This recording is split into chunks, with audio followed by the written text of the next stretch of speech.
first experience, bro, or what?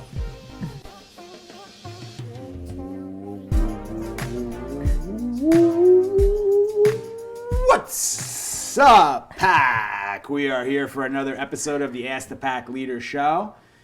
This is my man Nico, his first episode on. He had to wait till he was 8 months old to come on and do the show. Oh, yeah, I know you were sitting for like 5 minutes before. Now you want to start whining? Yeah, he's a little baby. This guy's a little tired, but we wanted to bring him on and show you guys that Nico is now at his 8-month, hit the 8-month mark a few days ago. So I know you're tired. Who's that over there, Adam? Look, so I'm doing some things with him here. He's like, what's on your watch head? How he takes He's like, what's on your head, too. dude, over there? He's like, very gentle. So this is, remember, German Shepherd. It's a power breed, but I want to make sure this guy takes food nice and gentle. But this guy's come a long way. It's already been, I can't believe we've had him for 6 months already. And this is the guy you guys see on TV all the time, or not on TV, on the media, and all that. Social media. Yeah, we were talking about how like the differences of like how Maddie, like if you guys remember the Maddie mornings, like when I would walk upstairs and I go, hey Maddie, what's up, girl? And all of a sudden she really like look at me and be like, I'm going back to bed, leave me alone. This He's guy, ready you to walk go. out, like I walk out at like 5 a.m. and he's like, are we doing something right now or no? Later? Okay, I'll wait for another like 30 minutes and then you come back. He's an early riser. So far this guy already, I've been firing. I did a whole like ball routine with him all over the place. You should do it, good boy. Yes. I did the ball routine with him outside. We threw the ball far with him. I make him weigh. I do all these different things with the ball. And then he just did about an hour and 20 minutes of treadmill, believe it or not. Because he needs it. It's like without it, he starts getting frustrated. And it's not like I don't have a scenario here where I can be with him, working him all day long. So I got to like supplement some things in. So after this, we'll probably go for, what do you want to do? I'll go for a walk later? I'll go for a walk. Look, he just like, it doesn't mean anything to him. Because I don't do that shit with him, right? So like people will say like, you want to go for a walk? You want to go for a walk and get excited? Yeah, let's go. But to him, he's like, this guy doesn't never do that. So what does that mean? Look at you, look, he's drooping down. We're going to keep you on a little bit longer and then we'll take you off, okay, bro? We've been wanting to get him on the show for a while now, but we have to be able to work him enough to where he can actually do this. Yeah. So or else he's going to sit here and be like, why in the world are we sitting here for this long? So this is, again, like fulfilling him and understanding who he is. So because his state, look, calm state of mind, he's being a good boy. He's doing a good job here, staying up. Show everybody your big, beautiful face, bro. Clean your face up. This is your first experience. You got fur all over the place. Look at you, bro. You want another one? Alexa, now I won't give it to him. Shh. Shh. Good luck right there. Shh.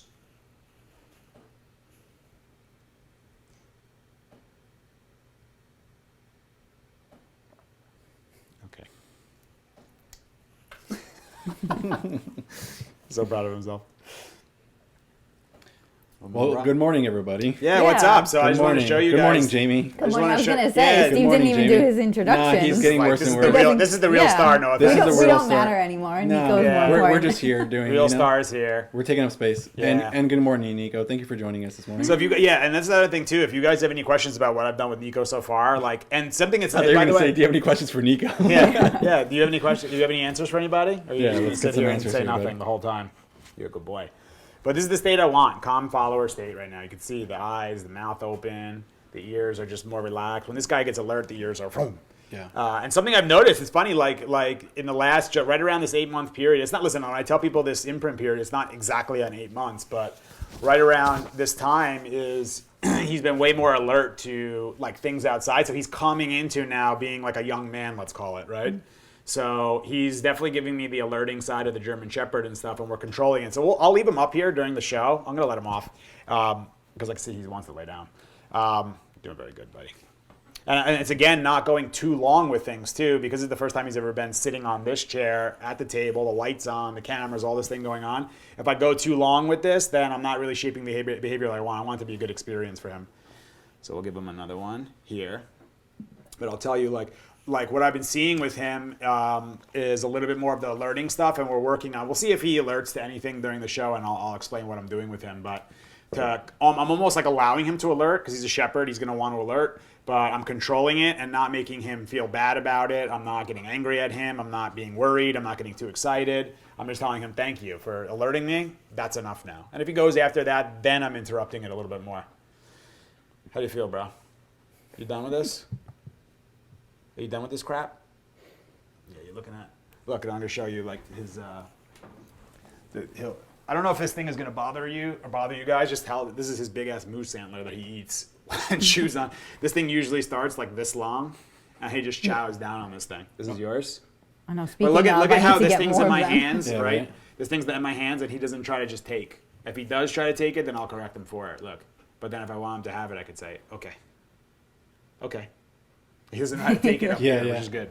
I'll let you know. I don't want to make your head too big, Nico, because it's So already look, getting bigger. But coming you look down good on camera, though. Yeah, exactly. So Really coming good. down, I want this, the eye contact, right? Good. Okay. Over here, buddy. And now I'm gonna give him direction. Nico, here. Down. Good boy. Chew your bone if you want. So you guys tell me if that gets too loud or too crazy. But that's Nico, 8-month-old Nico. He's looking at me like, what the hell are you talking about? That I was can't cool, believe though. he's 8 months already. It's crazy that he's 8 months. Like I remember, I was going through my phone. Like I sometimes go through and try to find some older stuff to post in the stories and stuff like that. And I saw like a video of, like when we got him from the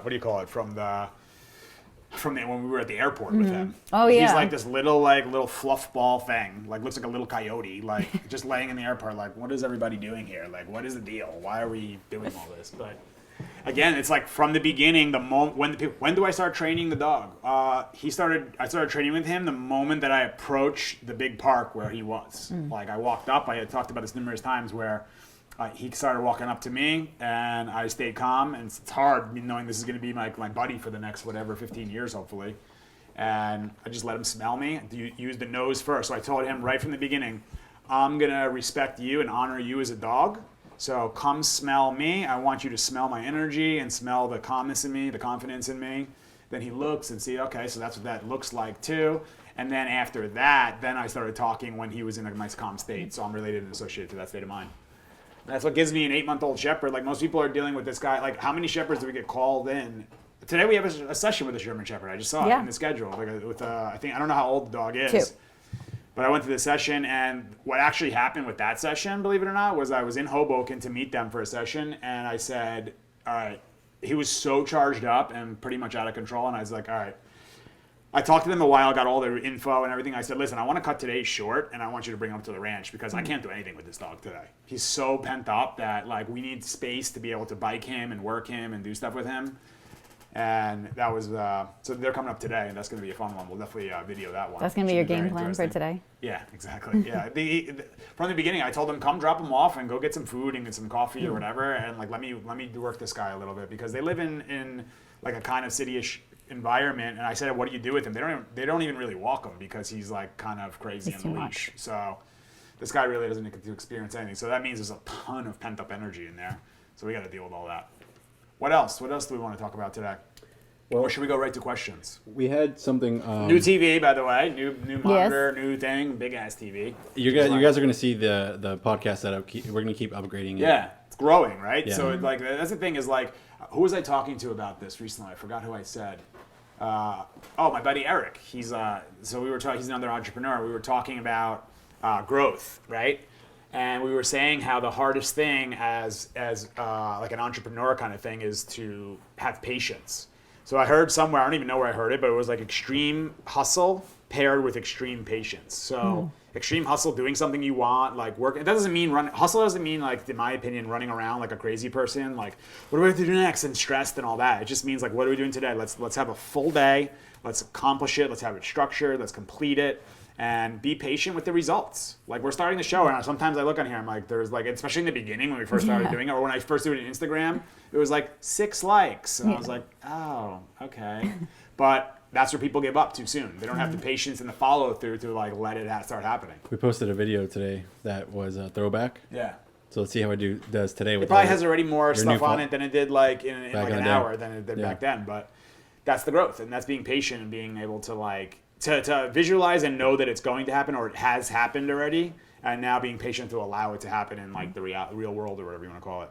What else do we want to talk about? The thing that we were talking about yesterday was all of the work that you're doing on yourself. And in turn, you're sharing all of that stuff that you're doing with yourself with everybody else. Yeah, we talked about last time the hypnotherapy thing. Right. Yeah. how I brought her in. And you just did something. Which we're going to have last her night. on the podcast. Oh yeah. Oh, Leah's yeah, coming. She's coming, yeah. Okay, good. So we'll have her on. We'll discuss all that so you guys can understand what that all is. I offered that to all the staff. I never force it upon anybody. And that's another thing when it comes to like influence and stuff too is, you know, so many people want to go and be like, you need to, you should. And that just makes people, this is what I've learned just from working with people for the last decade, like every day, is like, when you do that stuff, you're just going to put someone on the defense right away. Like, who are you talking to me like that? Or they might not be ready to hear it. Or, you know, like to me saying you should, it's like right away, we're a fight for animals. We're like, what? If they're in a certain state, right? Like someone could say to me like, you should, and I'm going to say why? Because I've done a lot of the growth stuff. So, or you need to, like I had some, we had Christina who was here telling me what I need to do. Like you'll hear this, Christina, what I need to do with Nico. You should, and that's actually something I've worked on with Christina. Was explaining to her during consultations. Hey, something I noticed is sometimes you're telling people you need to numerous times, or you should, or you have to, and it can make people say, "Wow, this is a little abrasive and coming a little bit much at me." So, can I make a suggestion? You know, like. Or what I think might help you. Yeah, or something that worked for me was, right? Another one I learned recently was, can we unpack this together? Can we unpack this together? Unpack. Oh, unpack this. Can we unpack this together? Yeah. Can we I've like heard that explore one. this together? Can we? Yeah, and like for me, like one of the best ones that I've done with my consultations is like because I've been through all this crap, is like being able to tell the people. First, I'm like you guys see me, right? I'm pretty much to the point and like super honest and like, boom, this is what I feel like, and like no bullshit approach. And I'm like, so where's your anxiety come from? Mm-hmm. And right away that can make people this. And I say, because the only reason I'm saying that is because I'm noticing it in your dog, and he's got to learn that from somewhere. And something that I realized about myself was, and then I put it back on me so that, Right. they can feel like included with me. Of like, oh, so this guy's experienced anxiety at some point in his life. He's not judging me. He's not labeling me. He's not making me feel bad. He's not telling me that I'm less than. Right, you're more relatable as opposed to yeah. just saying, hey, you have anxiety. What's your Yeah, deal? it's more of an empathetic approach as opposed to like a I'll tell you how it is approach. Like to me, that's I'm just better than you. Yeah, or I'm better than you. Like nobody's better than anybody, in my opinion. So that's another thing too. We talked about like feeling sorry for other people too. Like to me, like someone said this to me recently about feeling sorry for someone else is like you're basically coming from a standpoint of like you're better than that person to feel sorry for them, which is really interesting to me. Like I feel sorry for that person. It's like, well, why do you feel sorry for them? Because if you're feeling sorry for them, or I feel bad for that person, that means you're saying I feel bad. So you're saying I feel bad. You're Right. feeling bad. So you feeling bad is not good. And why would you feel bad for somebody else who's like, listen. It's a really like interesting one, and we can like unpack this for the next like 2 hours, like on all the wording of it and stuff. But it's really what I'm saying is like being able to not join in somebody else's thing. Like if I see somebody's going through something, like same thing with the dog. I see someone's going through something, or the dog's going through something. Oh, I feel so bad for you. I feel so bad.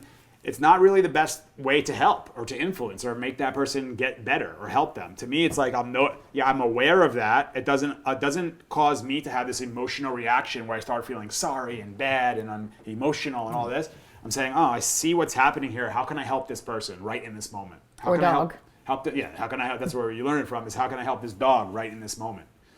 And that's where I see like tons of my clients is, oh, I feel so bad. It's okay, and that they're just making things worse. They're joining in with that behavior, making themselves weak. The dog's getting weaker. The intention is good, but the execution sucks. That's really what it comes down to.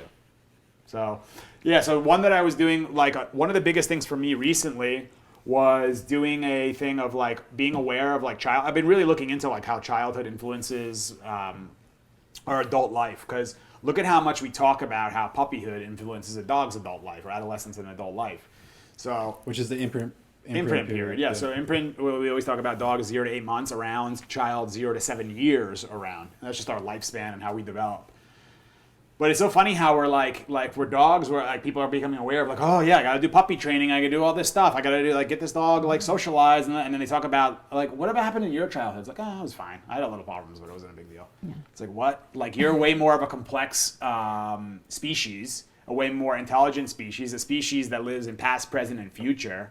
And we're one of the only species that will make the decision to hold on to traumas and pain and things that have happened that are like anxieties, fears. We're like, no, I want to keep that. That's mine. That's another thing too. People say my anxiety. I was one of them. My fear or my anxiety really kicks in. That right there, you're already taking ownership of anxiety, saying it's you. So it's mine. And I always say, like, well, that's cool that you want to own it, but unfortunately, there's billions of people who are dealing with I call it the anxiety. It's something else that has now like consumed. Same thing with a dog. Like when I see a dog in anxiety, I'm like pointing at Nico. He's like passed out. He's not even like. But when I see a dog in anxiety, it's like I say, oh, the dog is going through this anxiety that's consuming the dog. So I have to be able to help that dog overcome that anxiety because it's not like part of the dog. It's something that has been created within the dog. So that's something to overcome. I don't see it as like, it's like this dog is anxious. Well, if the dog is experiencing anxiety right in this moment, but we're going to work to extinguish that anxiety through exercise, discipline, affection, trust, respect, love, calm, confident, ledger, all that shit. So yeah, and then so for me, one of the biggest things was I read about and listened to, and we should like eventually like talk more about like who we saw it from and everything. But there's this guy Jesse who talks about forgiveness of parents, right? And how a lot of people unknowingly in their unconscious or subconscious have resentment from their childhood, and a lot of it directed towards mother, and then yearning for love from father. So I was like, it's so interesting. It's fascinating to me. It's been fascinating. This is something we've been talking about a lot here for the last, I would say 3 months, 3-4 months, 3 months. At least 2-3 months. I was going to say, when did you really start seeing Jesse? Like about reading and watching his stuff? It's actually a long time ago. Yeah, I saw it. So it's funny. I saw Jesse a long time ago. Yeah, like a year ago. And it was like something like someone sent me something where he was like talking some politic thing, and the person was getting all crazy on the phone. It was like a savage moment thing, and it was like I was entertained by it. I thought I was like, look at this person going crazy on the phone and yelling at him. And then you were like, who is this guy? He's just laughing, yeah. And I was like, what is this? And he's guy? like staying calm. Yeah. So he has you want to talk about a straight to the point, direct approach. That's what he is. So obviously that's for me. My learning is the best through that stuff. Is like, don't sugarcoat the shit. I want to know exactly what you feel, what you say, right? So he was talking about the forgiveness of mother thing, and I was like, wow. But I was like, but I've had a great like on paper. I feel like I had like what was like, at least in the past, I thought I had like the perfect childhood, right? I was like, oh yeah, my parents were my mom was a stay-at-home. My father was a businessman. My father was like part of the Little League team. My mom took care of us. She was always around for us. It was me and my brother. They never got divorced. We stayed on paper it looked good. We stayed in the same home. We went on vacations together. They took us in places. Like everything was amazing, and it really was like overall, like in the grand scheme of things, an amazing childhood. But there were things that like I noticed that caused me to behave in the ways that I do today, right? So some of those things were like my mom tends to sometimes worry about things, right? I'm sure people watch this and say, yeah, so does my mom. Like most moms are like worriers. They want to like make sure the kid's like okay, and where are you gonna go? My mom was always like, make sure you wear your helmet and why you're doing that, and like all those type of things. So that caused me for sure to feel like let me free, let me go, and especially like me, like I'm more like you and your brother. I was gonna say you and your brother are like. Yeah, we're different. Crazy. Well, yeah, but as kids, the stories I hear, you guys are crazy together. I don't know how your mom didn't pull her hair out.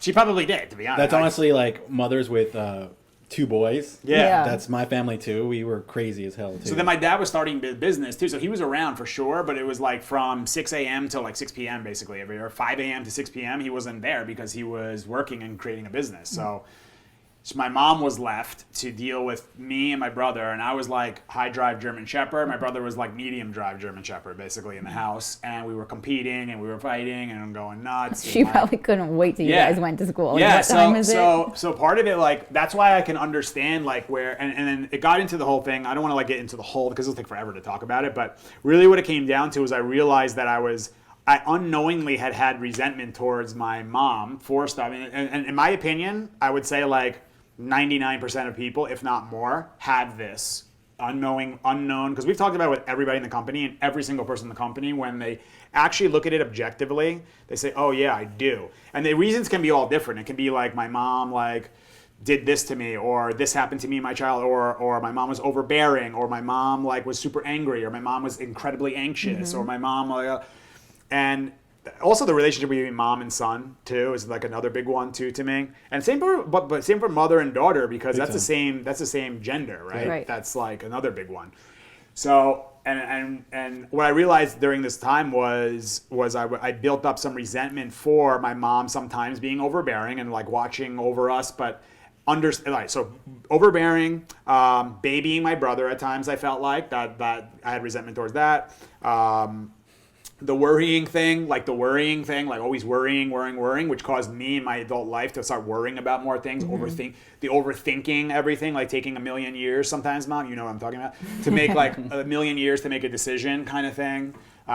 So those are a lot of... So that's why you haven't got a car yet. Yeah, exactly. We call those the sagas. Yeah, exactly. The car saga is going on right now. The jacket saga. We have a few sagas. The jacket saga. I forgot about that. So that caused me to like unknowingly build a resentment. I was truly, in the beginning when I heard this stuff, I was like, nah, I don't have any resentment. That's bullshit.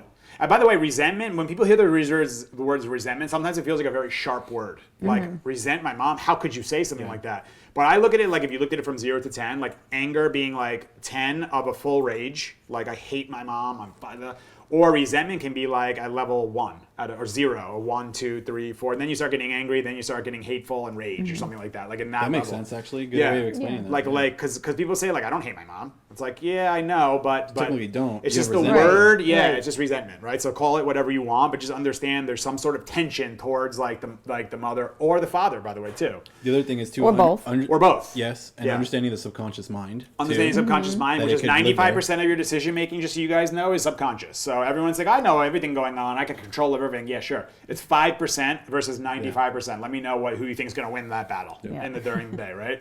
And where is our subconscious mind developed? Imprint period, 0 to 7 years, right? And we're not thinking like people always. So sometimes people ask me about the dog, and it's the same thing with kids. Like they ask like, what do I need to do during this period to like teach them the right way? I'm like, no. It's not about teaching them. They're not conscious yet. So the kids are basically in a state of like subconscious. Same with puppy, where they're learning and observing and absorbing what's happening.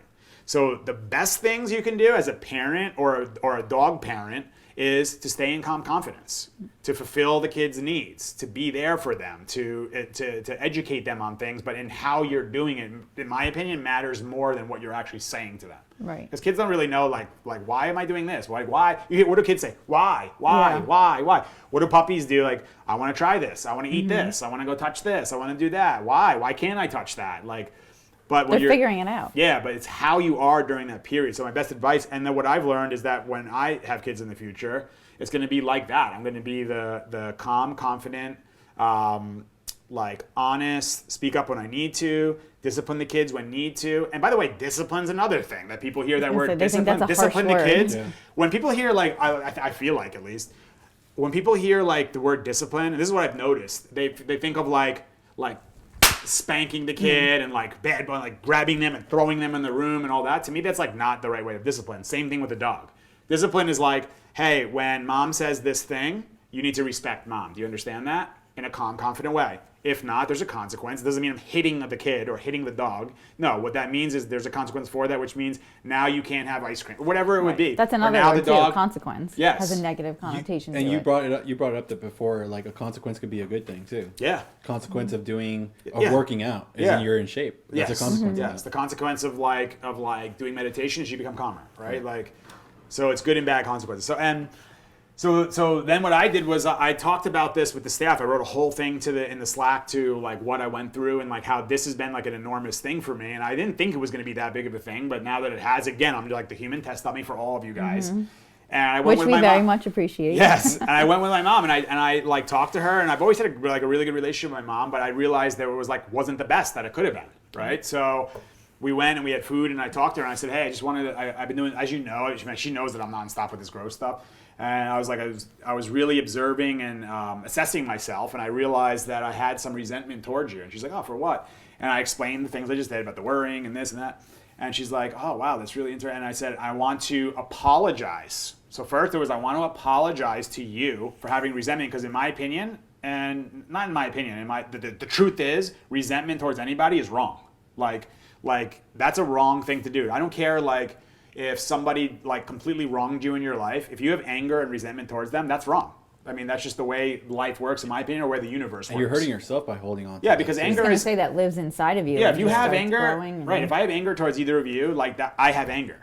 See, it's like I am you're dealing with angry, that. Right. I have anger. So it's you. Anger is going to live inside of you and destroy you, and destroy your surroundings and destroy your life.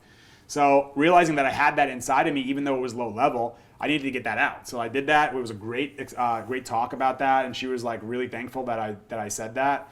And I also forgave her for the things she did, because I said, I know it was out of your control. You had learned from your parents, who learned from their parents, who did all these things. There was all different things that happened in your life that you didn't know.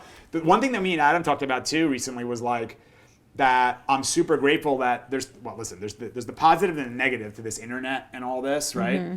The negative, so the positive, let's go to the negative is obviously the Black Mirror. We're just staring at it all day and just never getting out in nature, right? We know all that. And by the way, living in our own bubble, Facebook is showing us, and all these things are showing us all the things that we believe and think of. So we think there's no other point of views. This is why everyone's attacking each other in politics, because they're just like, I'm looking at the same thing every day. What? You don't think this way? Mm-hmm. This is my whole world revolves around this. This is what everybody thinks. No, it's what they're showing you, so you stay on Facebook longer. Right. We can get into the whole thing with that too. But the positives is how we can now be connected and see people and understand things that like people have been through. Like, look at what we're doing right now. Like, I wouldn't have had this back in my parents' generation. Or just educating yourself. You wouldn't know about any of these people. Jesse, Joe Dispenza. I wouldn't have known anything. So I wouldn't even be able to talk to you guys like back in my parents' generation when they were raising me. There was like, we were barely getting cable at that point, kind of thing, with like the big tube TV. It makes it our responsibility to share this with our parents and with everybody else. It's almost like we're one of the first generations that has the access to this knowledge, but also having the ability to not be overconsumed by this shit too, and like be like all over the place. And oh my God, there's so much information. What do I do? It's like almost like that's like also the negative too of how much we're flooded with information. And look at the dog training world, flooded with information on what to do with dogs, and people are just so confused. Like the people who come here, so many are so confused, especially if they've been through trainers or did programs online. They're like, I'm so confused of what to do. That's why I bring it right back to the basics. But yeah, that was it. And then I did the forgiveness thing with her. Thanks, dude. It's all good. I did the forgiveness thing. We had a great talk, and then she actually shared a bunch of stuff with me about like what she was going through during that time, and she was getting frustrated with the kids, and there was a lot of things happening in her life and with my dad and all this stuff. And it was like really like eye-opening shit that I would have never known about in my whole entire life. I didn't have that conversation. And part of the thing that Jesse talks about is so this is another one that's funny, right? Is he talks about how it's like sometimes it's about, all right, so it's about gaining confidence, right? And facing your mother. So I was like, I'm not scared of my mom. What are you kidding me? I'm a 38-year-old man. What am I going to be worried from a like 60-something-year-old woman, right? And then, but I felt like as I was about to like have this conversation with her, like a little bit of like, what am I gonna like? This is feeling a little awkward. And the feelings were like. Was it because you felt bad of how she would react? No. Or? Well, yes, but listen. Look at how it all like put together. So I started saying, I'm starting to worry about how my mom's gonna react, and worrying about something else. And what was one of the main things I said? The worrying thing. Mm-hmm. So I was actually living in my mom's nature in that moment that I needed to release out of myself. Because that's not me. I looked at myself when I was a kid, like in kindergarten and stuff. I didn't worry about shit when I was a kid. I was like running around, having a great... Yeah, you were just talking about this last night. Yeah, like I watched the home videos and I'm like, look at this kid. He's like, he's not worried about anything. He's like, I was like, what happened to him? It's that innocence of a child. Yeah, like what happened to that kid that now he worries and he deals with anxiety and he has some anger and he has all these things going on, right? So then by like facing it and like actually doing it, it's the courage. It's like, that's what we talk about. Remember the forced repetition of courage to achieve confidence, right? So that was like the first, the courage to be able to say, hey, I want to like confront you about this, and not confront like let's fight, but I need to like face you and talk to you about this. And it went amazing. And listen, and what Jesse talks about too is that if your mom freaks out or your mom yells or your mom gets pissed off or she says it's your fault and all those things, let them. It really doesn't matter if they forgive you back, if they apologize back, if they do whatever. It's all something that is just that's on them, what they're doing, and it's how you respond to that. So he talks about just watching it almost like it's a movie happening. Just let it happen. And you don't need anything from them. The whole mission is to like release this out of yourself. To do it for yourself. Yeah, forgiveness. And a lot of people think the word, like, I'll tell you, like in my growth, I would say that forgiveness, especially now doing, has been probably like the biggest piece of growth of all, is forgiveness. Because like I remember back in the day, forgiveness for me was like, in the beginning was like, well, you're like letting the other person off the hook. If I forgive them. Like if someone wronged you, it's like, I could see that. If I forgive them for that, then that means that like now I made what they did to me right. And okay, wrong. That's not the truth. The forgiveness is saying like they wronged, they did, but having almost like the empathy or the compassion to understand that person's obviously going through some shit to do something like they did. Like I did stupid fucking shit in my life. I was going through a lot of shit, right?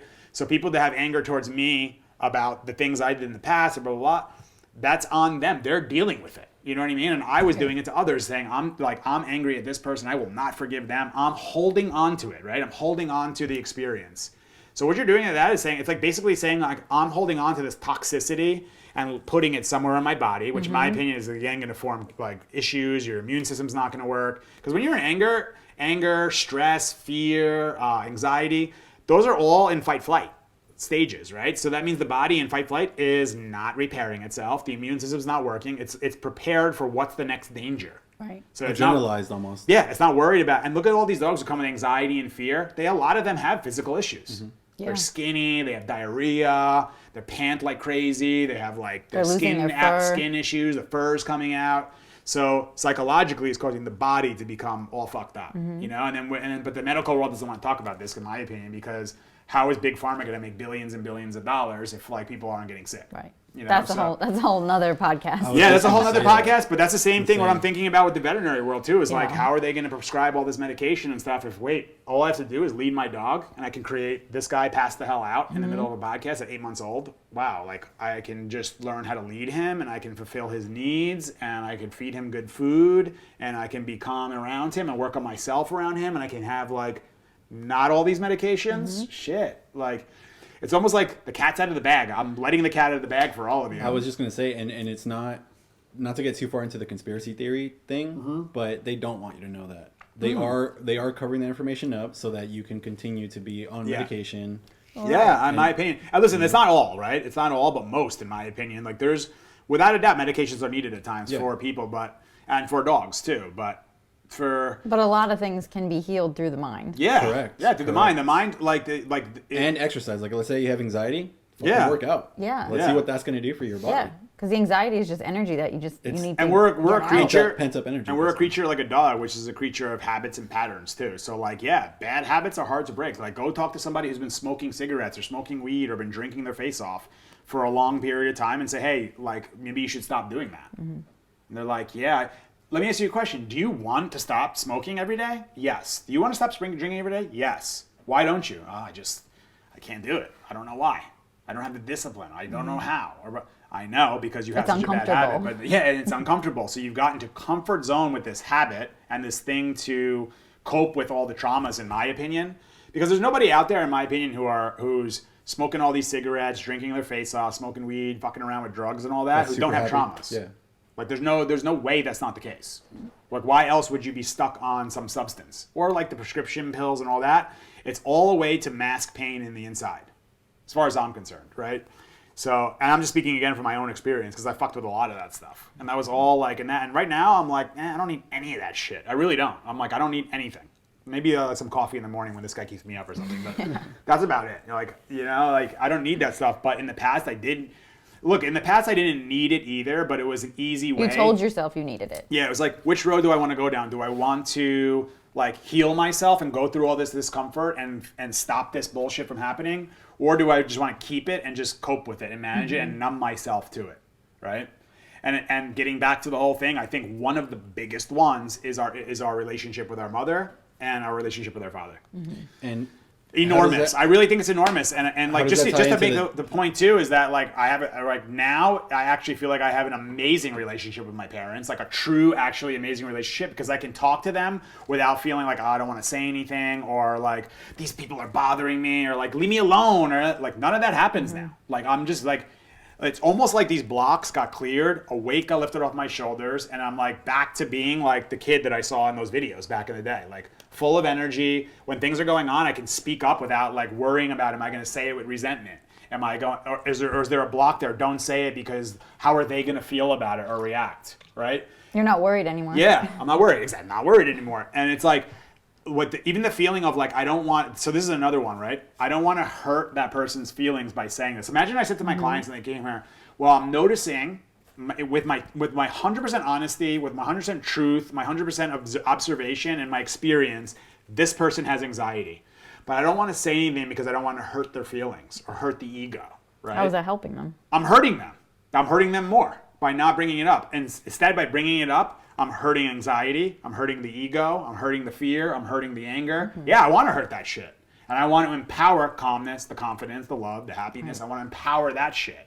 So by me saying it, and the people will realize when I'm saying stuff and I talk all this stuff on here, even though in the beginning it might be like, oh, I don't like the way he's saying, and it's like, ugh, like this and that, they're going to realize that Steve loves me enough to say that shit to him or to her, right? He cares about me enough to have this uncomfortable it's not fun conversations. It's not joyful to like be like, hey, you have anxiety, you know what I mean? You're dealing with things, or hey, I'm noticing this about your childhood. Hey, I'm noticing this about your drug addiction, you know? Those are not fun conversations to have.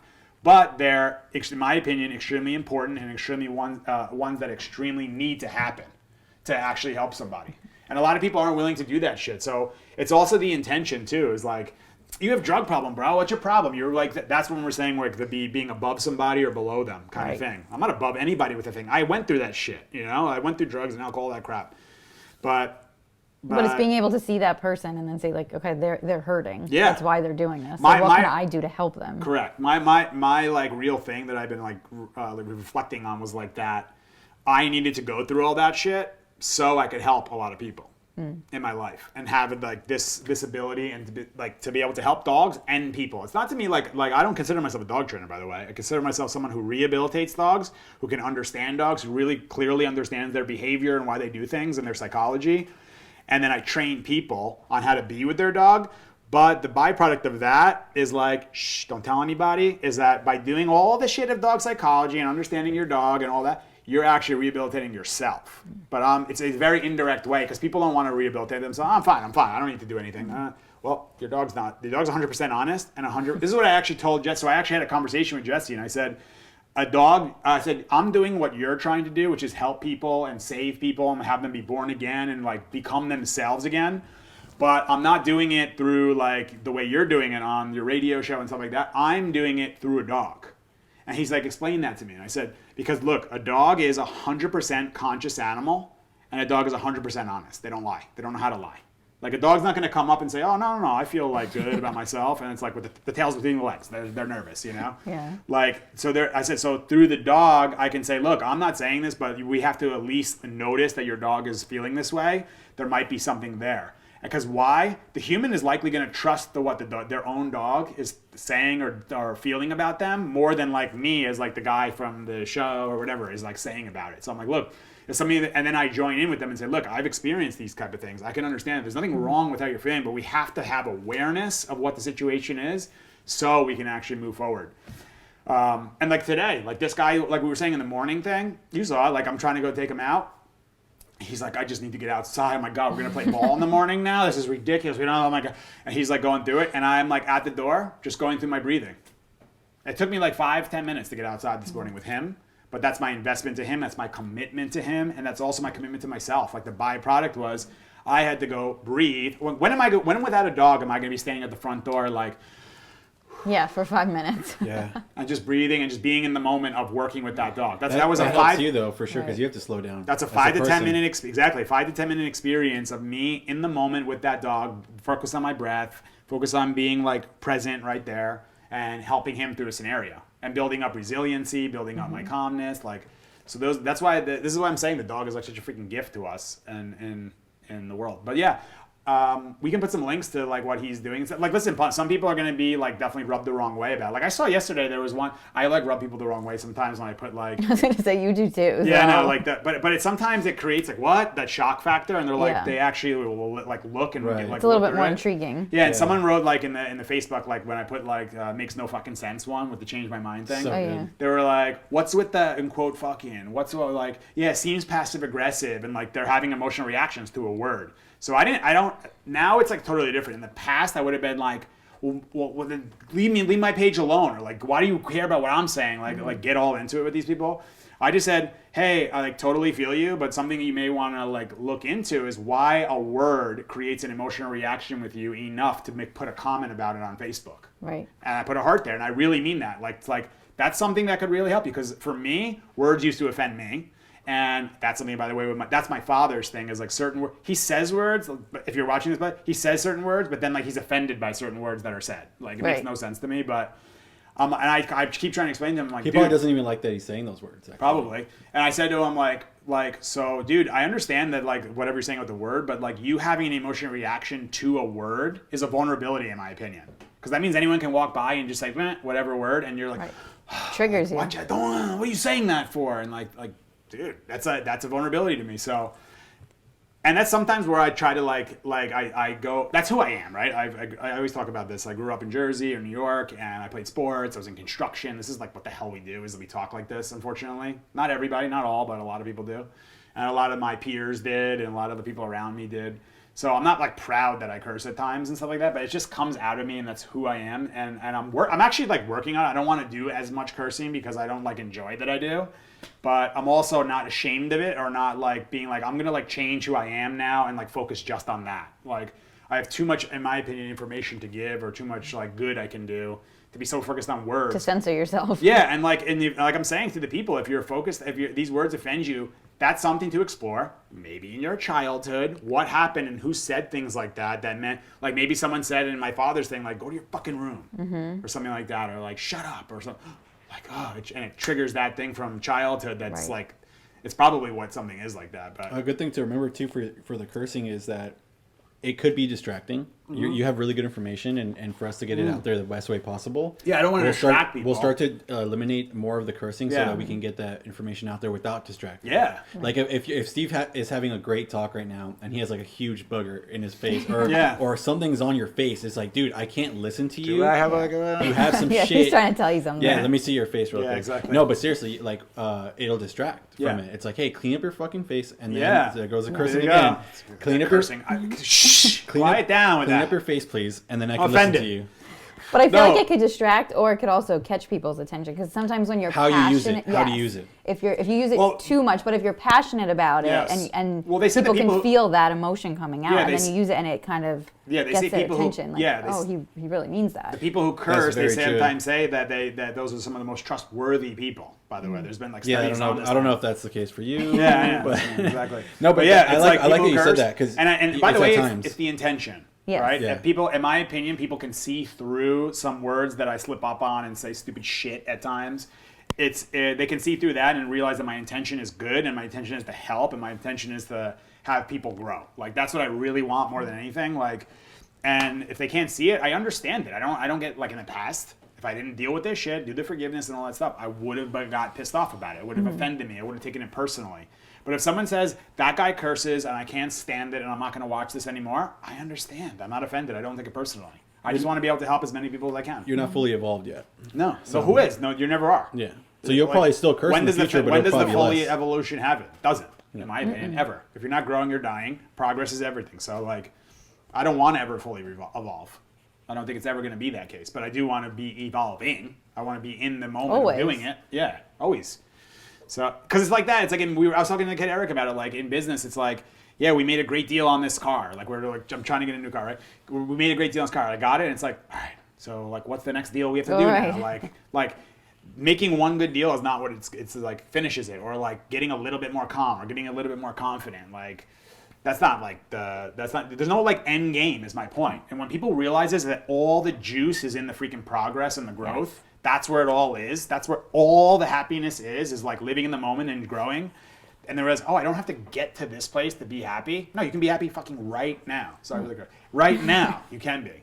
Sometimes it emphasizes what I'm saying too. Now that I just said it like that, like right fucking now is when you can be happy. Like, right, because you're passionate about it. It comes out that way. But if you're saying shit, fuck, and all these other things around it, it's like, okay, then you're overusing it. Yeah, because there are people definitely who like do it to try to look cool and like over the top, like curse, and be like, I'll just curse. I'll be honest, it distracts me when I'm having just conversations with people. I'm like, you just cursed like 6 times. Yeah, I know. No, not with him specifically, but just in people in general. When it's like, hey, I didn't even hear the words that you said because you said 15 curse words. It's excessive. People probably, but the thing is, I think that just depends on the person. Like, for me, cursing, if somebody else is that I hear cursing, to me they almost become, I don't want to say relatable, but they feel like more comfortable. Like I feel more comfortable with them because I can tell that they're relaxed. Yeah. And not uptight about. And not being fake. Yes, and not worrying about like, oh, am I going to offend this person? Yeah. You know? Yeah, it's true.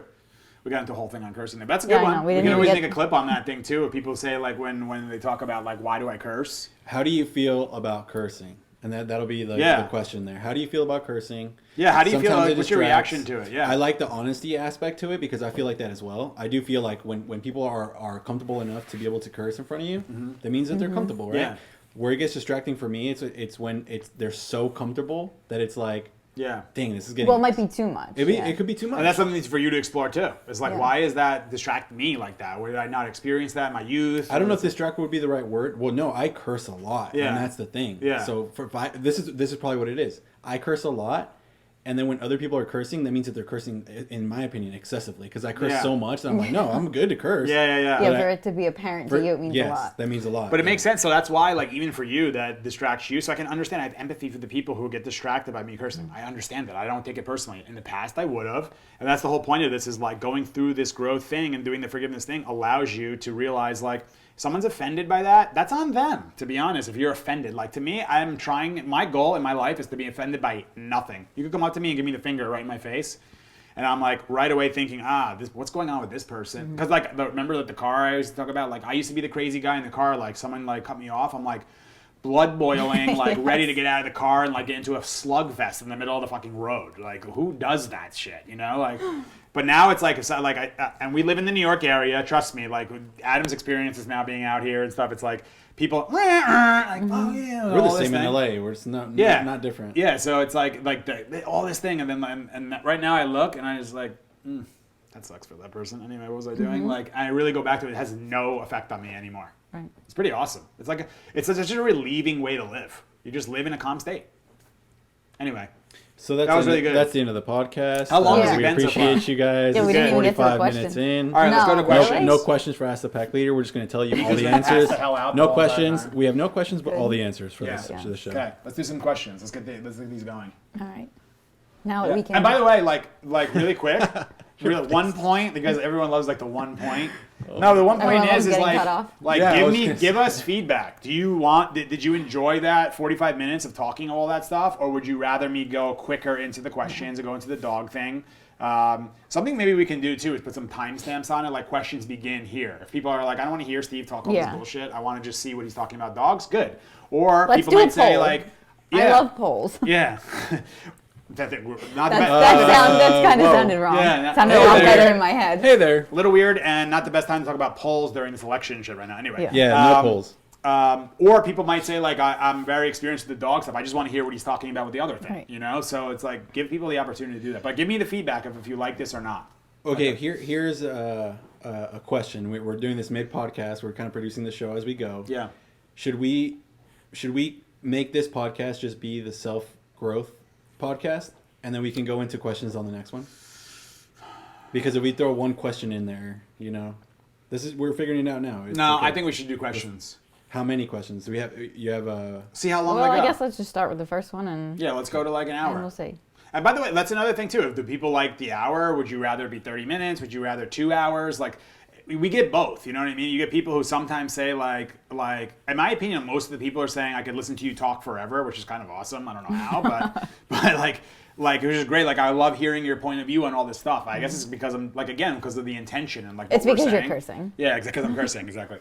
But like some people like it, and then some people are like, this guy rambles a lot. Sometimes he talks a lot of shit. I don't know what he's saying. Like, so give me the. I'm here again for you guys. So tell me what you want to say, and we'll try to see, because it's never going to be all people like to go for 2 hours. Like, I mean, Joe Rogan goes for 3+ hours at times, you know, and people seem to enjoy it. Some people go for like 15 minutes, and people are like, it's such a long video. Could you make this like a 5-minute video? Yeah. So we just tell me if you like this stuff, and we'll keep it going. Because this is like in the infancy of this show. You know what I mean?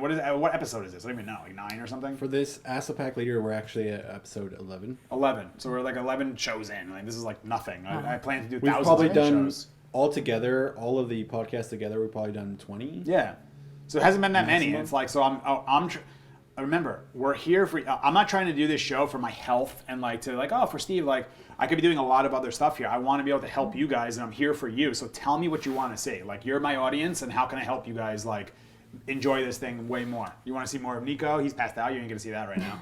But you want to see more dogs. You want to see. Obviously, it's not as easy to put the dogs and stuff on here with the table and everything. No, but it's doable. But we're doing it. Yeah, we'll do more of that. And all right, so can I talk about the other podcast we're gonna do? Because we're gonna be coming out with. So no questions. Let's do it. Okay, we're definitely doing questions. Okay, we'll give you 2 minutes. 2 minutes. Go. So one thing we're going to be releasing, we actually released one episode of this. We did it in January when Caesar came to the ranch, and we called it the Pack Leader Experience. So I'm saving that. I think I've talked about this before, but I'm saving that show for people who are pack leaders in industries and wherever they're like whatever they've done in their life, are they a pack leader, right? So obviously Caesar is the pack leader of all pack leaders, so we had him be the first episode, right? We're definitely going to have him on again because it's like this all is started because of him. But we have a lot of cool guests lined up, which are sports people, influencers, business people, all ready to go, and we're going to be doing that soon. Obviously, because of COVID, it's going to be really hard to do that right now, but we're going to do it through Zoom, and maybe we can put them on here kind of thing, and we can have a talk, and there's some really cool people lined up. So the Pack Leader Experience is going to be coming. We're going to start filming that show, hopefully like next week. Maybe we can do it. Next week or two? Yeah, we'll probably end up doing 2 podcasts next week. Okay. One will be the Ask a Pack Leader show, and then the Pack Leader Experience. Yeah. So that's going to be more of like an interview, me interviewing these people and having a discussion, more of like a Joe Rogan-esque type thing. Like we're just having to have a conversation. And my goal is to not be like, so where were you born? How did you realize, like, had this weird kind of thing? I want to be like, have a conversation like we're having right now with a person, and like a nice flowing conversation. And so you guys can see a different side of these people and see how kind of I talk with people like in my sessions and stuff. And it's not like, I'm the dog trainer. Today we will be working on sit down and heel. It's like, I don't think you have it in you to do that. I couldn't. It would drive me crazy. So that's another one coming. So that's going to be next week, hopefully, or next couple of weeks. We'll announce when it's going to be coming out. Yeah. Okay. Let's get questions. Come Ready? on, let's do it. Are we going to put the questions up here? On the TV? Can we do it? Or We can, but I usually put them on the screen. Oh, okay. So put them on the too screen. distracting. Let's Okay. go. Oh, now he's ready. Right, Now we got to hustle. Hurry up. As soon as Okay. you start talking, let's see what happens. Dre11D asks, how do you know if your dog is the front, middle, or back of the pack? What are the characteristics of each? At times I feel like my dog is a little of everything. Yeah. It's a good question. Yeah, it's the overall. So I like to see dogs in many scenarios. And see, one of the big telltale ones is how they are with other dogs, for sure, is like a big one. Okay, so to me, we've talked about this, but I'll talk about it again. Your back of the packs are your sensitive ones. They're very alert. They're more prone to being unsure and a little bit fearful. They're concerned. They hear everything. Like you touch them, they're, what was that? Then you have your front of the packs, which are obviously your leader, the leader dog, who's very confident, calm, confident, understands how to give protection and direction, love at the right times. And which is what we want to mimic in the dog world to our dogs. And then you have your middle of the packs, which like we always call like the human resource department, which is your HR department, your middle of the packs. Because the middle of the packs are happy-go-luckies. They want to play. They want to have fun. This guy's the middle of the pack for sure. And what they do is they prevent the back of the pack from getting too weak. Look, it's actually too powerful, meaning like they get too powerful in their weakness, right? So they become too alerting, too fearful, because that becomes liability to the pack. Then in the front of the pack, it prevents the front from getting too strong, like too powerful again, but too powerful in the leading scenario. So, hey, let's just play, dude. Forget about like telling that dog for the 16th time to calm down and like be submissive. Like, no, let's just have a little fun. And the front will be like, all right, I'll play for a little bit. Yeah. That's enough of that now, like, you know? But that's what we're doing too, is like, I play with this guy a lot. I shouldn't say a lot. I play with him at, like, here and there. But it's when I want to play, and then I stop to play. It's not because that's what I would just choose to be as a human. If it was up to me, I would play with him all the time. But I have to do what's best for him and putting him first. Mm-hmm. So I take that role, and I do that role in the way that he would see a leader in the world, not the way I'm a human because I have followers or money or like any of that stuff. So it's testing them in all different scenarios. A lot of times, like You know, but just a quick note too. Even within those positions of front, middle, and back, you can have there's subsets for sure. Like you can have a middle of the pack who's a little more like it's more back middle or more front middle. Like if your dog has really high play drive, it's likely that they're a middle. The sensitivity stuff, like hearing everything, it's likely that they're. But they can be developed in certain ways that you can have the illusion. Like some of the dogs who come here, they have the illusion. People say my dog's the front of the pack. That dog is like so far in the back of the pack, but is looking like a front because you've given him that position. The tail's all stiff and all powerful, hard. like you were saying. Yeah. Right. So there's those are the ones where as soon as they hand me the leash, the tail goes like from here to. And they're like, I'm like, see, this is who he really is. Taco. Yeah, Taco, who we've been posting a lot about, was the same thing. He's all like hard and barking at everybody, so it can look like, and that's the illusion. But the reality was he's back at the back. Even Maddie, I think a lot of people thought Maddie was back at the back. Front of the pack. Yeah, people thought like, wow, Maddie's like, but Maddie was a very confident back of the pack because I raised her in the right way, not from just the beginning, but like a little bit after that. Once I realized all this stuff, I raised her to be a confident back, but she was alert to everything. I mean, when in Hoboken, she knew the way people's feet, like who was coming up the stairs by the feet walking up the stairs. She knew the way people's jackets sound. Like they're very alert to all those things. The middles are like, I hear a person, like whatever. Will they play with me? You know. And the front is more like, who's this? Okay, you're allowed to come in like that kind of thing, you know. But like other things, like you drop something on the floor, like it makes a noise, right? A back's gonna, what the hell happened, right? A middle's gonna be like, what? Do we play with that or what do we do? And the front's gonna be like, what is that thing right there?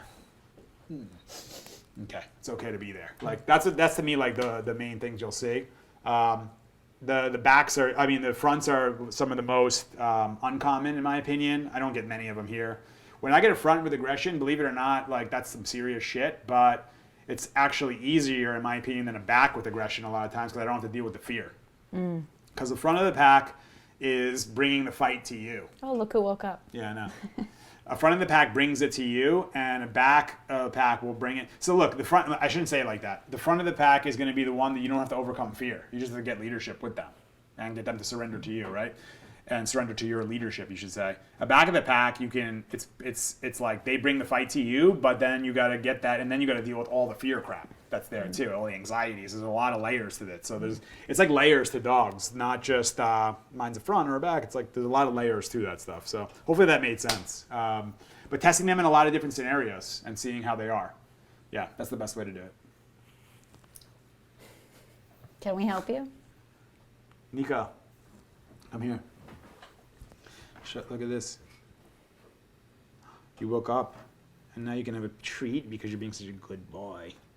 So now he's free. I'm letting him be free now, walk around a little bit. If he starts getting in and bumping into things, I'm not going to punish him. I'm just going to tell him, hey, you need to stop and give him direction. There he goes. He's going to get his bone now.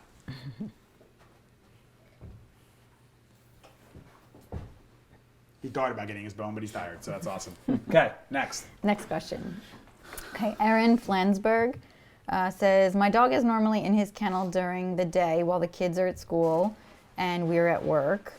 However, right now we're all in the house all day, all the time. Yeah, that's COVID. I've noticed him being more alert, nervous, and following me everywhere with us all home. Do you recommend still kenneling him while we are home? Yeah, for sure.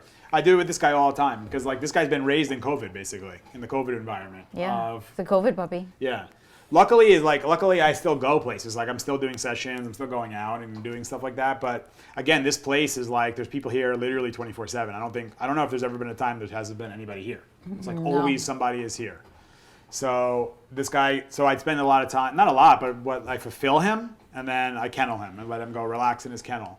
And something I've been saying now that I want to do more of is actually putting him further away and out of like the view of people too. He's not going to have an issue with it, but some dogs can have an issue with that because like, look, you've changed the pattern in that dog's life and changed the habits, right? Because you went from kenneling him, everybody leaves the house and he's like, oh, I understand this. Now you're around so much. By the way, something to take a note of is you're around so much that he's starting to be anxious. So are you dealing with anxiety? That's a possibility because you're spending way more time. Like if I spend a lot of time with somebody who's anxious, I have the possibility of absorbing some of that anxiety. So how are you dealing with COVID? How are you dealing with the kids being home? How are you dealing with being home every day? That's something I would definitely be looking at. Without a doubt, I would be focused on fulfilling my dog physically and mentally and letting them be tired. Then go put them away and let them go rest in the kennel. She said about the dog anxiously following. So that's the thing where people talk about, that's a physically following but psychologically leading, if that makes sense, right? Because a dog is anxious and says, I'm anxious and I'm going to make the decision. The dog, are going to make the decision to anxiously follow you physically all around the house, which is fulfilling that anxiety and keeping that going. But what you need to do is take the leadership and give direction to that dog and say, I don't want to be followed that way. I don't need to be followed all the time. Go to your bed and go lay down and stay there. So you can work on they call it a place command, or just work on going to your bed and stay.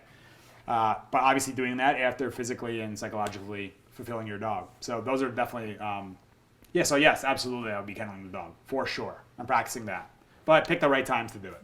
And like you said, the dogs or this particular dog is used to everyone leaving. Not anymore, though. Right, and then everyone's here. But now it a lot of people, I feel like it's the reverse now, too. Yeah. A lot of people have gotten dogs during quarantine, so the dogs think that Yeah, this is like normal. this guy, it could think like. So when then people start to that's what we have to leave, there could be remember, is an this issue. shit ain't, I hope not, is not going to last forever. So, because I can't deal with wearing a mask. It's like, anything off of me. I can't stand It's your biggest concern. Yeah, it's like these masks. But I understand the whole thing about the mask, but it's not fun to wear a mask. So if it's really cold out, it could be. Yeah, but you have to be able to understand that a dog. Remember, a dog lives in the moment. So in the moment in the past, when you guys were doing that stuff, he understood you guys leave. Now the moment has changed, and now it's that you guys are home all the time. And the more that happens, is the habit to the pattern, right? So now, like, the pattern is we stay home all the time. And that's what we do. And I just follow you around. And now you've created new habits, right, which are not very good. We want to create the habits in the home and prepare for when this thing's over with. So training your dog and then putting them away for a little bit of time. And then so you have an interdependent dog instead of a codependent dog. If I always have to be around you, no.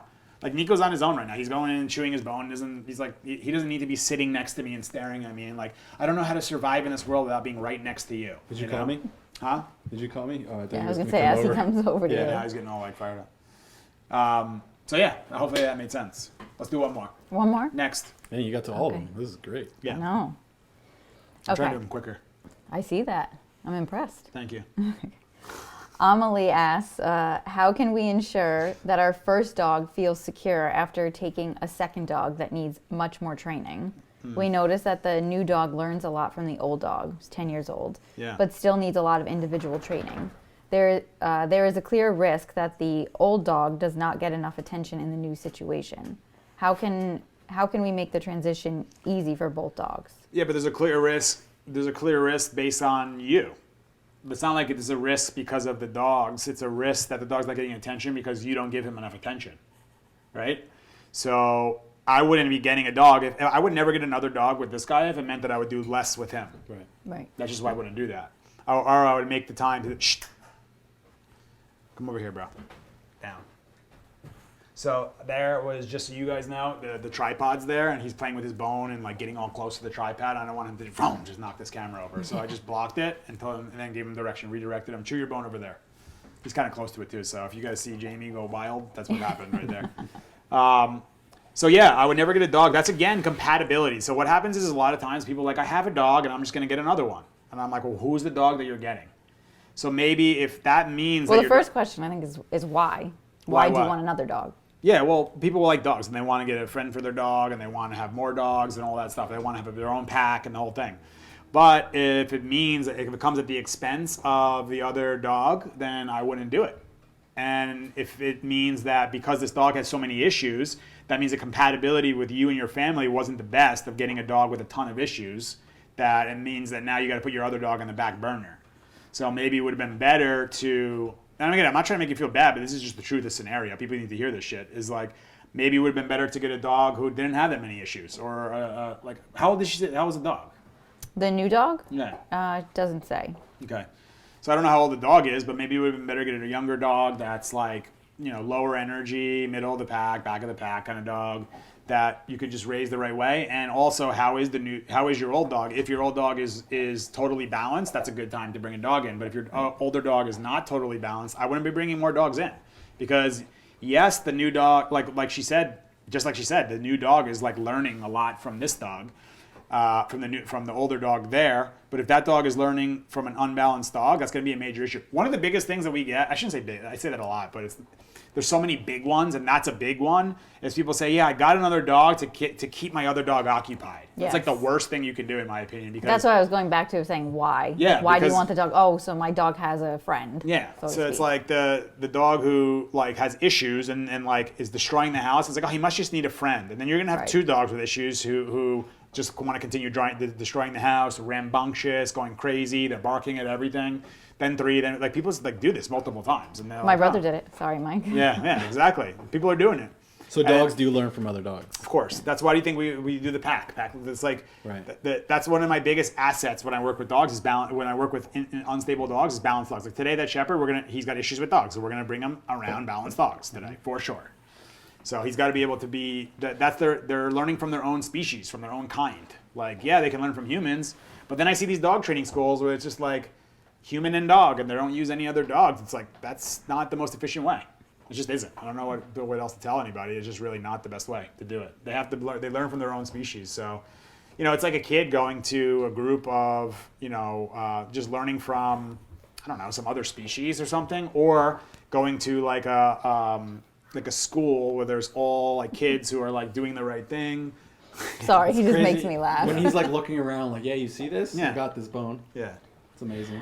But yeah, so that's really the answer to that one. I hope that made sense. But yeah, I would just be focused on, and if not, then what else? Where is your priority list? Where do these dogs fit in on your priorities? Because, a lot of times people tell me, I just don't have time, and I just da-da-da. And I'm like, okay, let's go through the priorities. What's consuming your time?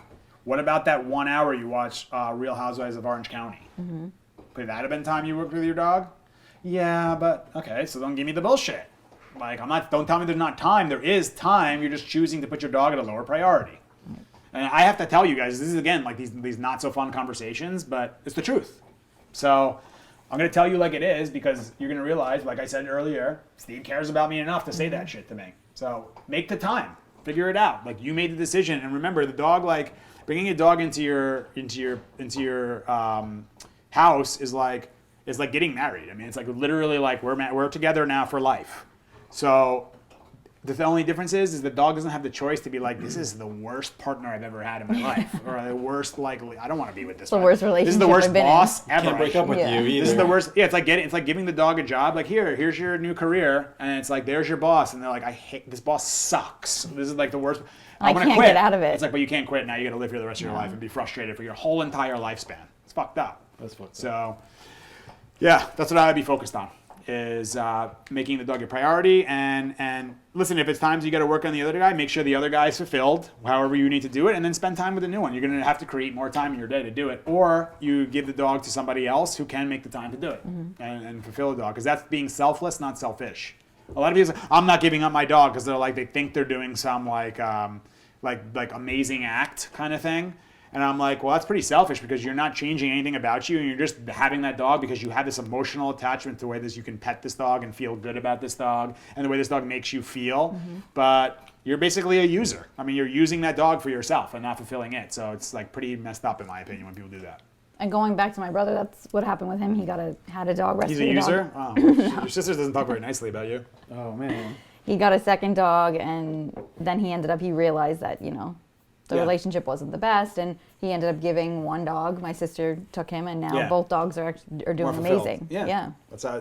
That's the way it has to be. You have to be honest with yourself. Again, that's self-awareness. But a lot of people don't want to go there, and they go into emotional world instead of instinctual world. Right. So you kind of put your brother his business out there a little Sorry, bit, but a little no, bit. it's But actually it's the truth. It was a good story because they did the right thing. Right. Yeah. And it was hard for him to do give up, that. because the dog he gave to my sister was the first dog that Hard he had. emotional. The So selfish it part was would have been hard. for them to keep them together, Right. and they And weren't And it would have doing been, well. more hard to keep that dog, because it would have been, the dog would have been miserable, would have been distraught, probably would have developed aggression and all these issues too. Yeah. So it would have been more hard. And luckily my sister has him, so he still is able Yeah. to see him. It's That's not awesome. like he, send him somewhere Let's else. let's cram in the last one. All right, The let's do last it. one? Let's go. Okay. Let's It's do a, it. it's a do little it. bit long, but let's get it. Yeah. Like I said, let's go. Look at this guy now. Let's go. It's like, where are we going? Where are we He's going? like, what? We're doing work now? I slept for fucking 5 minutes. He He's actually slept for a good rejuvenated. amount of time, like 30 minutes. What are you doing? What are you doing, bro? Nico, do you want to read the question? He did really good though. Stayed He up here did. the whole time with us. do you think, bro? What do you think on here? All right, read Nico the question. Jamie. Okay. You ready, Nico? You can answer this one. He's a good boy. Liz Eberhardt. First time having a puppy in my adult life. Got him from a shelter, so I'm not sure if there are some You're behaviors. getting too big, bro. Steve's not focused. Go ahead. Look, Distracted by the cute look, puppy. Yes. now he thinks it's like, Can we go up? yeah. Are we wrestling? Look, oh wow, look at this guy. He's so strong. He's so strong. Look. This is a story of my life, guys. Yeah, well, Trying to get Steve's attention. I and probably set you up there a little bit, Jamie. I'm sorry. having him get distracted. My bad. So that's a practice of getting him excited. I invited him to jump up and get a little rough house, but I stopped it right away. So that's starting. Start the game calm, create excitement, finish excitement, and the game calm. Go ahead. You ready? Next. Focus. Okay, first time having a puppy in my adult life. Got him from a shelter, so I'm not sure if there are some behaviors they get from there. I want to do my best training him, so I'm starting now. He is sweet but gets feisty when things don't go his way, like very mouthy and jumpy. So when he gets to that point, I try to ignore him and then reward the calm behavior when he lays down on his own. Yeah. He's only about 9 weeks and getting the rest of his shots next week. I was told not to take him outside. I just don't know how else to get out his energy. Any tips? Much appreciated. Love All this right. page. Two things on that. Thank you, by the way. That's awesome. That's something we hear a lot about, the What? puppies. Oh, I thought you said I love the page. Jeez. Okay. Yeah, Well, we- that we too. hear A that little, too. a little arrogant. I mean, We get that one a lot. Well, two things on that. Number one, she was saying about the mouthing and all that stuff. Very common. Puppies mouth and all that. This guy did it too. But it's a situation where that's the outcome, right? Hey, over here. Sorry. Yeah. That was big ass paw right next to the tripod. I was watching this thing go down. Look, but giving direction, right? So he's like, I don't know what to do, and I let him be free a little bit there, and now he wants to get a little excited. Yeah, so the two-part question is, the first part is the mouthing and all that. It's very normal at this phase, and I like that you're ignoring when he's getting like that and and giving him affection and doing things when he's calm.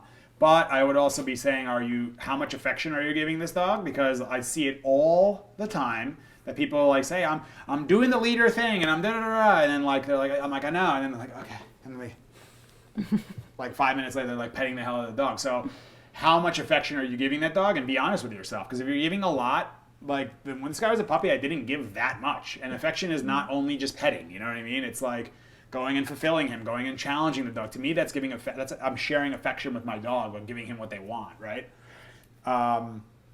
So that's when I would be assessing and evaluating how much petting is happening. Like, are you allowing this dog on the furniture? Are you allowing this dog in bed? Are you excited? Puppy! And all, are you doing all that stuff? I don't know. I obviously haven't seen it. But those are things I would assess.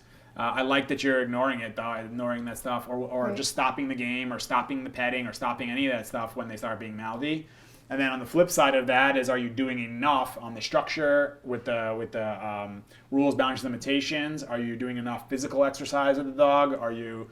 And that brings us into physical and mental exercise.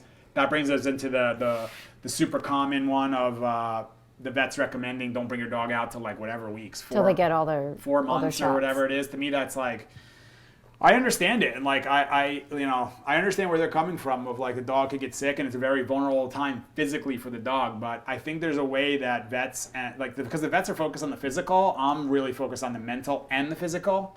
But to me, the mental is more important than the physical in this thing, because okay, your dog's healthy. Okay, your dog's healthy, but is now going outside and you missed the first 2 months of follow state, and he's outside like, what the hell is this whole experience? I wasn't even out here for 2 months. I mean, granted, we grew up with this guy on a ranch. He grew up on a ranch, so like he was outside from the moment I got him. But even Maddie, like I had her in Hoboken. This is just me. I'm not saying that you guys should do this, but for myself, I had Maddie out on walks like right from the beginning. I just avoided like dog parks. I avoided Right. like the areas where dogs would pee and poop. If I saw her like, oh, there's a poop there, I'd guide her away from that stuff. Like, because in my opinion, she had to get outside and experience the world. You were just a little bit more cautious. I'm cautious about it. So I understand where the vets are coming from, is they're going to be like, yeah, but people aren't going to be as cautious as you, and dogs are going to get sick. And yeah, I understand that could be the case. Because I'm sure they do see that a lot, they too. do. I don't know how much they honestly do see it, but Dogs getting sick as puppies.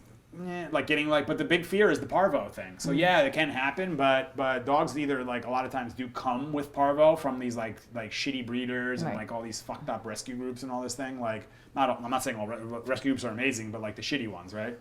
So, and then can they get it? Yeah, they can get it, but we can't forget about the mind. So yes, there's tons of things you can do inside the house. But if there's any possible way, if that means putting the dog in the car, go take the dog for car rides then too. That's another thing you do. Put him in the car and practice the car. Train your dog in the house as best as you can, and then bring them in the car and take them on a car ride. Bring him to a field somewhere where nobody goes, and then go it depends where you live too. If you're in the city, it's more challenging. Yeah, it's hard. But then maybe don't get a dog then if you can't like make the time to go get in your car and leave the city and go to areas that or parts of the city that are way more quiet and like way less traffic of dogs and all that stuff. Like, you know, we got to start, like, that priority thing that I talked about is a huge one. Like, we have to, like, really start making the priority. Like, people get a dog, and it's, like, number 17 on the priority list. It's like, I got my job, I got my wife, I got my kids, I got the football games, I got my rec league, I got going out and drinking with my buddies, I got, like, it goes on and on and on. I got my poker game. I'm just talking about a guy now, obviously. But, like... Why, girls can't play poker? No, not as well. Yeah, exactly. Imagine. Some of the best are actually women because they can, they're great. Analyze way better. Or guys like, and they can what'd you manipulate say? pretty well. All in, like, Didn't you see Molly's game? Yeah. They can lie pretty well. She didn't play, by the way. But, anyway, but yeah, it's like those are the things that I would really be assessing as your priority level with these dogs. Shh. I wasn't doing anything. So their idea, just so you understand, he's reaching over to like go get the like smell the wires and shit there. So I'm watching him, and as he gets close to it, I do shush, and then he goes backwards, and I wait for the movement to stop and him to go like this. Then I take the attention off. So I just go shush, and then he just like stops and goes off and does something else. I make sure he got the picture. So now he's just laying there now and just going through it. That was just the on-the-fly one. I think that was a good But explanation. yeah, making the priority list. Like, you got to really make that priority. I think it's an enormous one that people aren't doing enough of. Like, they get a dog, and this is literally bringing a living, breathing animal into your home, and people are like, he'll figure it out. It's like, dude, all right, so let me stick you in the woods, and you go figure it out. For real. Like, let's go in the woods and see how you do. Imagine last night in the woods. It's cold as hell up here. Like, go figure it out. He'll figure it out. Well, will he? Like no.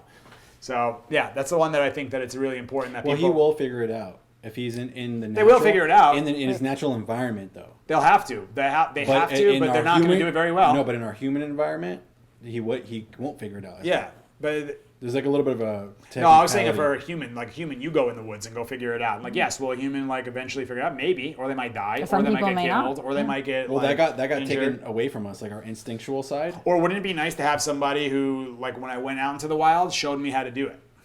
That would be way better, right? So why don't you and we're bringing a dog into our human-made structures, so why don't we show them how to do it? That's our job. It's our responsibility with the dog is to take that leader position and guide them through life. The dogs I work with... It's the same thing with kids. You're bringing kids into your life. The dogs I work with don't come from people who are good leaders with their dogs. I don't. There's no clients that I have aside from like maybe the puppies who are the people who are just learning from the beginning and they're like ready and they just need the tech tools and techniques and their energy's great and they understand psychology. But nobody even them though, they don't really know just yet, right? So they, like without knowing the dog doesn't know is my point. Like these people, like the dogs who come here, the humans don't know how to lead the dog yet the right way. Because they're focused on this training shit and not focused on actually understanding, he's got all these needs. He sees the world through his nose first. I don't even thought about that. Mm-hmm. So teaching him to just put his butt on the ground doesn't really matter as much as actually using nose, eyes, ears with the dog. So keeping him calm is more important than excitedly making him sit and down. These are all things that really matter. So, yeah. That's the whole deal right there. I guess Adam's done with the show. I guess see you later. So anyways, what else is going on with you guys? Now we have nobody doing the middle of the show. Just leaves it. Nico, you want to take over? Yeah, Nico, you go start doing the camera now. I was gonna go to the bathroom. No, we're gonna wrap it up because we went long today. Perfect.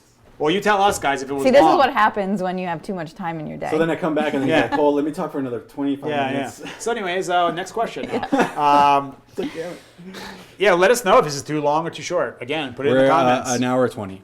And I'm gonna be think better. that's good. I gotta get better on the YouTube. I really try to make a big effort on Facebook and Instagram to answer all the messages and answer all the comments, but I haven't been doing enough on the YouTube. It's just like another thing, but I'll get on that too. I'm gonna make a real effort to get on the YouTube comments and all that. I saw you fake wanting to yawn there, so don't give me that shit.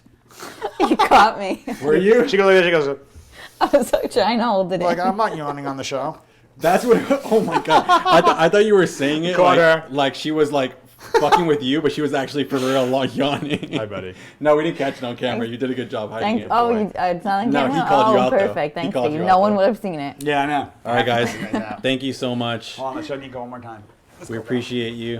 Say goodbye, Nico. Say goodbye, Nico. Bye. The big boy. And goodbye, Did a Jamie. good Thank you job for on being the here, show. even though you didn't get a fucking He's intro so today. good That's on all the good. show. He's Anyone. like a big It's all good. puppy. I'm gonna hold you like a little puppy, okay? Bye, Like, Nico. can I Handsome go, boy. can I go for a bike He's a ride? handsome boy. You wanna go for a bike ride now, right? Okay, you did very good, buddy. Later, Nico. We're gonna say bye to everybody, okay? Goodbye. Bye, everybody. Thank you for watching. See Steve's you gonna guys go on the wash next his one. Stay face. calm and confident. We'll see you soon. Love you job, guys. buddy. Thanks. Bye, guys.